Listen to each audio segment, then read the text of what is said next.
In the heart of a forgotten city corner, where hope once slept on cold pavement, a broken man and a lost little girl found each other, and began rewriting a story the world had long stopped reading. In the center of a noisy African city, beside a rusted traffic signal and a crumbling sidewalk, sat a man the world had forgotten. His name was Kwame, dressed in torn clothes, his hands rough with calluses, his eyes hollow with silent stories. He wasn't always like this. Once he worked with tools, fixed engines, and smiled with pride. But life had a way of pulling the ground from under his feet. A factory shut down, no savings, and no family left. Now he sat cross-legged, his head bowed, a tin can beside him, clinking only when kindness passed by. People walked past, some with pity, most with indifference. He didn't beg with words anymore. Just his eyes did the asking. He had no one. No brother, no wife, no children, no home. Only the memory of better days, and a heart that refused to harden. In the middle of the city's chaos, he remained still, like a stone in a river, unmoving, unbroken. And deep inside, a whisper still breathed. One day, this dust will turn again to dignity. That night, the city hummed under flickering streetlights, while Kwame lay curled on a worn blanket of cardboard. The concrete beneath him was cold, but colder was the silence in his soul. Then a sound pierced the night, soft, broken sobs. He sat up, eyes scanning the dim shadows. Near a garbage bin, under a bent street lamp, stood a little girl, barefoot, dusty, and trembling. She couldn't have been more than 6. Kwame rose slowly, walked toward her, and knelt down. "Why are you crying, little one?" he asked gently. She wiped her tears with her wrist and whispered, "I have no mama, no papa. I'm all alone." The words hit Kwame like a hammer to the heart. He looked into her eyes, lost, scared, but still shining with life.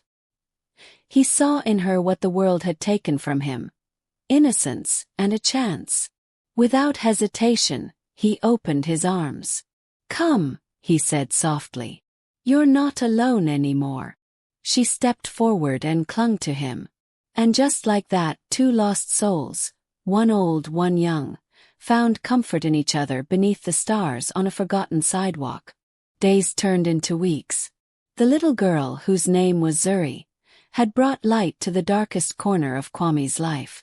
Though they shared no blood, she felt like his own daughter, the daughter life had never given him. Each morning, Kwame would rise early, position himself at the same busy intersection, and stretch out his hand, not for himself but for her. He begged with new purpose. Gone was the shame. In its place stood quiet determination. With every coin dropped into his tin, he imagined Zuri holding a book, learning to write her name, dreaming bigger than the streets. And then, one morning, he walked her to a small government school at the edge of the city. She wore a second-hand uniform he'd pieced together over time, too big at the sleeves but perfect in his eyes. As she clutched her little school bag, she turned to him and said, "Baba, I'll make you proud." Tears welled in Kwame's eyes. "You already have," he whispered. And as she disappeared into the school gate, Kwame stood beneath the rising sun, not as a beggar, but as a father rebuilding a future from the dust. Years passed like pages in a story written by struggle and sacrifice. Zuri was no longer the little girl who clung to Kwame on the sidewalk. She had grown into a determined young woman, graceful, intelligent, and fiercely ambitious. Thanks to Kwame's quiet resilience and tireless begging, Zuri completed school with top grades. She earned a scholarship to one of the best universities in the city, a place Kwame never even dreamed of stepping inside. But Zuri didn't stop there. While studying economics during the day, she began selling handmade crafts online at night, items inspired by African culture and street survival. What began as a small online page soon grew into a thriving business.